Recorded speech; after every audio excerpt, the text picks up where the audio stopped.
What are we doing for time? About 15 minutes in. Shall we get into it? Shall we talk about the siege and ultimately the Battle of Vienna, 1683? Very well then. To set the stage, it is the 11th of September, and an Ottoman force numbering in over 150,000 men have laid siege to the city of Vienna. Now, Vienna had a defensive force of just over 20,000, of which estimates say only about 15,000 of those forces were actual fighting men. Another 6, 7, possibly even 8,000 were ragtag militia, volunteers, and boys that could hold weapons to man the walls. Now, this all precipitated off what exactly? Well, the Ottoman Empire, there's several reasons why the Ottoman Empire had their eye on Vienna. Several things that led to it. First of all, Vienna was a significant trading hub and an important city in terms of transportation. It was on the banks of the Danube, and from there, untold commerce flowed. So the Ottoman Empire had their eye fixed on that. Add to that, a very ambitious, a very forward-thinking Grand Vizier by the name of Kara Mustafa Pasha headed up the army. And he thought now, 1683 would be a good time to take them on, because Europe had just come out of the 30 Years' War, a previous conflict that ravaged Europe and very much put it on the back foot, and they were still recovering from that. So he figured, now's a good time to come a-knocking. And there was another reason to take Vienna, a personal reason for the Ottomans. Over 100 years earlier, Suleiman the Magnificent was defeated at Vienna at the first Ottoman push, the sort of first major kerfuffle with the House of Habsburg, the Austrian ruling faction. And he thought, well, Suleiman the Magnificent had failed, I will succeed. So, yeah, there was a lot going on. And Kara Mustafa Pasha was a man of significant ambition. I was going to grab some pelts and put them in the armory so long. When King Leopold I of Austria saw the Ottomans approach, he saw this massive army. He was like, oh, Scheiße Manelli. Went off, and he sort of like did the math and realized trouble. Went to his main man, a gentleman by the name of Count Starhemberg, and said, hey, listen, nipping out for smokes. You want anything from the shops? Ham Sammy, do we need milk? I'll be right back. And he dipped. He was like, bye. And the Count was like, bruh. And there came the Ottomans. And so he was kind of left holding the bag. It's not as silly as that, but bear with me. We'll get to the reasoning of it.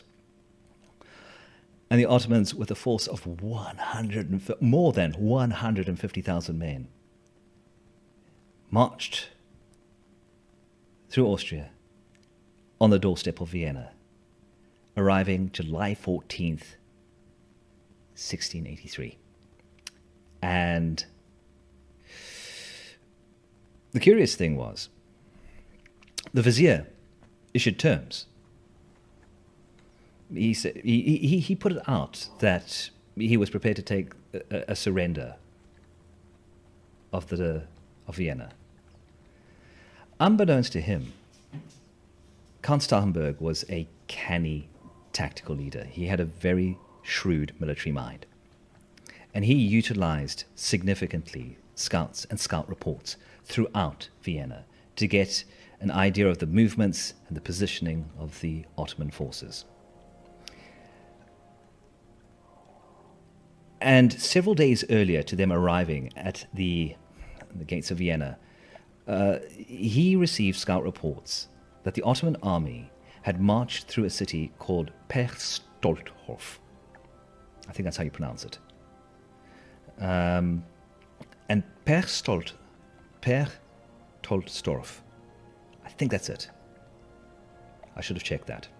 Perstolthof. Anybody from Austria or Germany, correct my pronunciation down below, was a town that was in between the Ottomans and Vienna.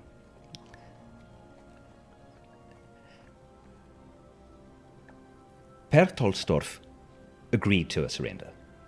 The Ottomans put terms down, and they said, we'll lay down our arms, we'll open our doors.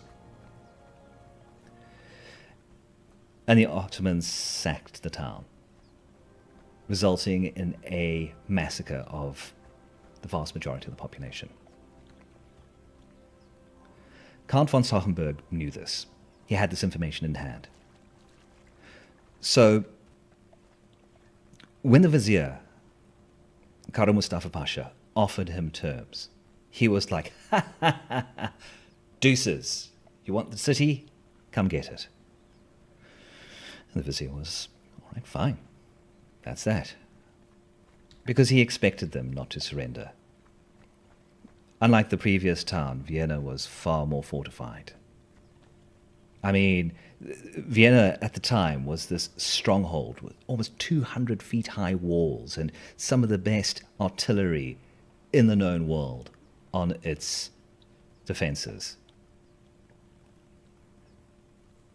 So he thought, so the vizier thought, they're not going to go down so easily. There was method to him sacking and utterly decimating Perstoltzdorf. The reason being is that he knew that if he was going to be successful for the siege, any line of support or any line of reinforcement needs to be dealt with. So there was method to him having the burn and savage mentality. Still, it played out against him because the city of Vienna dug in its heels. Now, as I mentioned before, Count Sachenberg was a canny military leader.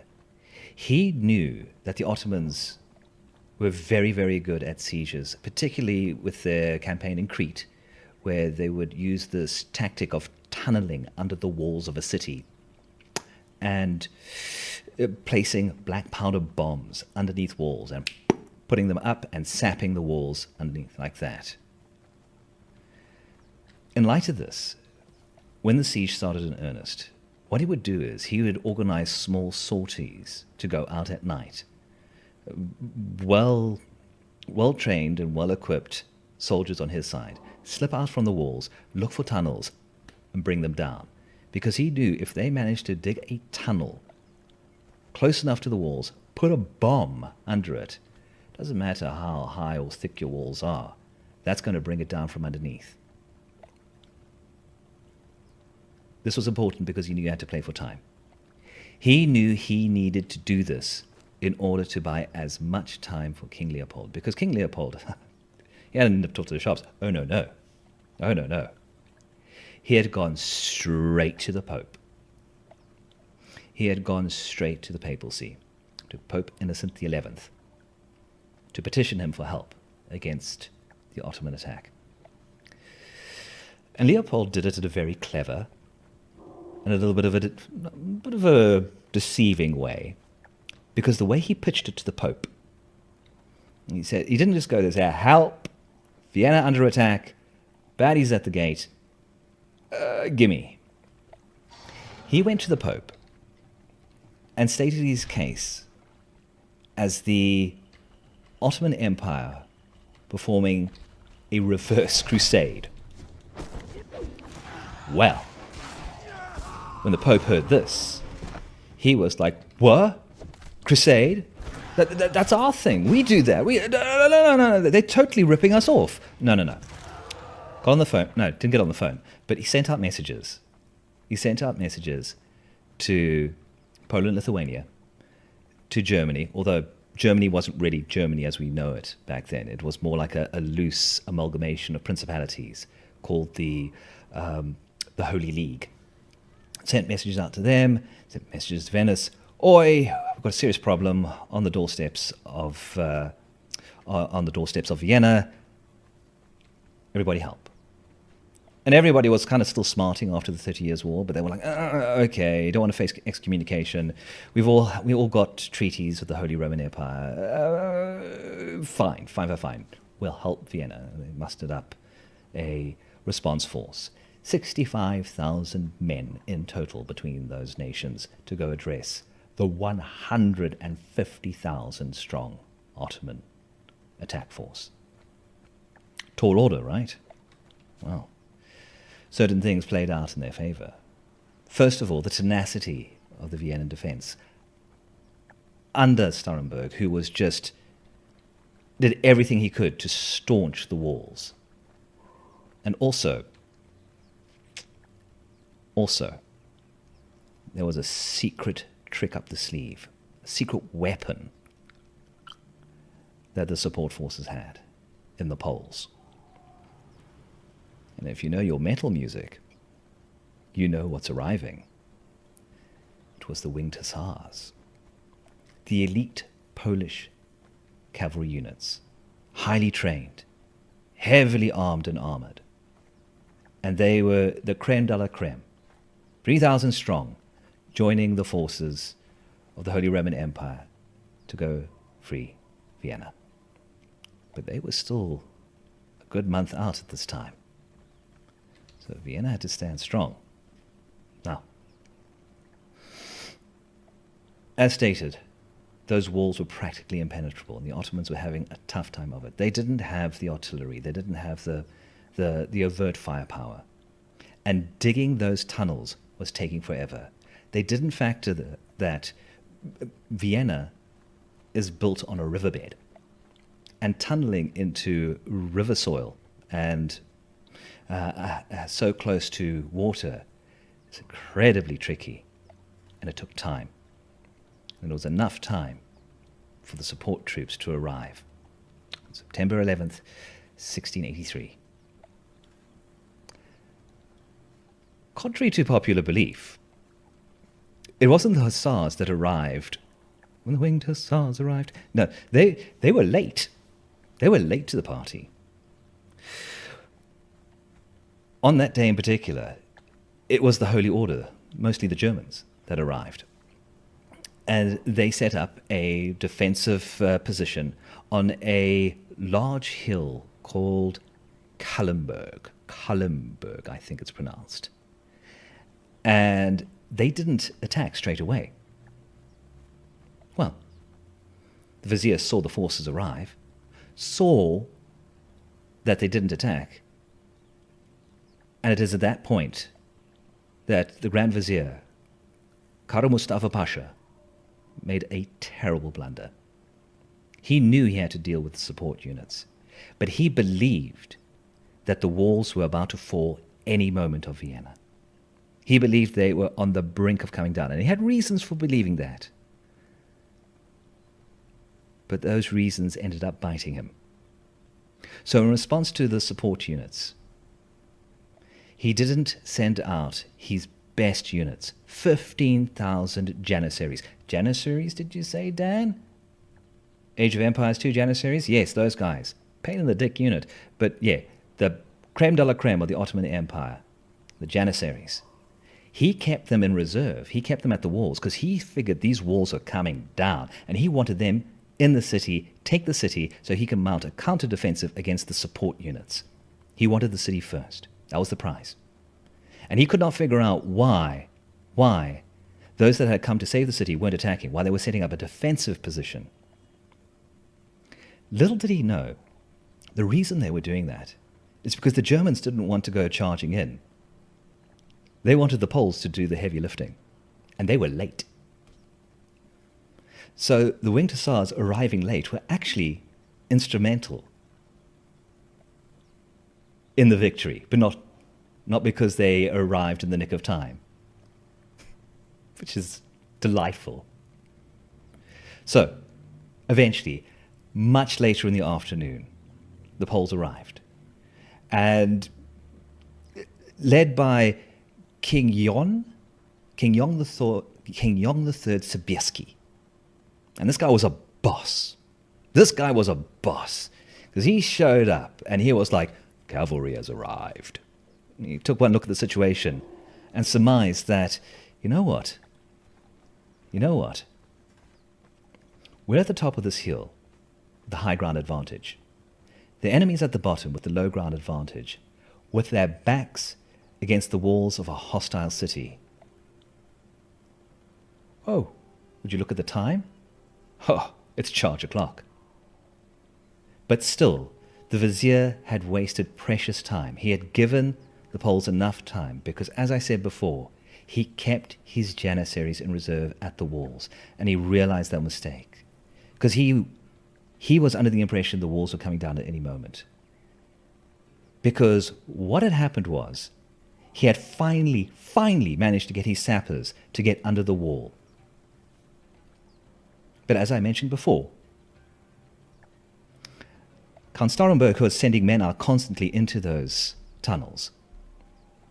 And a group of his men, on the day of the attack that the support army arrived, they had gone into the tunnels and found a massive tunnel under the wall of the city.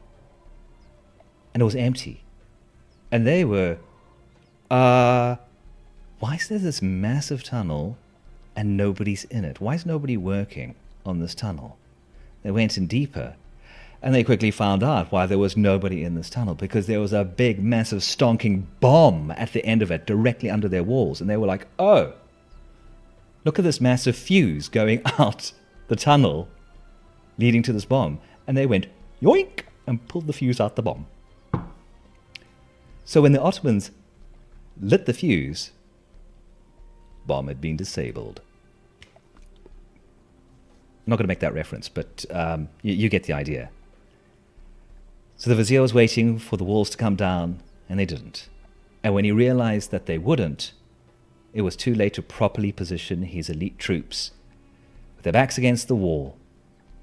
And the charging army, at the spear tip, 3,000 Winged Hussars. And Sobieski had managed to just take over and get the other 15,000 cavalry of the United Forces behind him as well. He said, get behind me. 18,000 cavalry stormed down the Kallenberg into the Ottoman Empire. The largest cavalry charge in known history, and met them on the field of battle. Literally between the hammer and the anvil. And on both sides, the banks of the Danube, the shallow waters, so that there was no escape for the Ottomans, because the estuary-like branching of the river meant that they couldn't go on the sides, and with the cavalry in front and the walls behind them, it was a rout, absolute rout. 70,000 losses on the Ottoman side. 70,000, almost half of that 150,000. 12,000 lost in the city, and by rough estimates, only 8,000 lost of the support forces that came to the aid of Vienna. Incredible story. The Ottoman Empire never truly recovered from this. It was a significant blow. The kind that ends empires. It was a slow fall. The Ottomans only really fell apart 2 centuries later. But they never really truly represented the threat to Europe that they did on that occasion.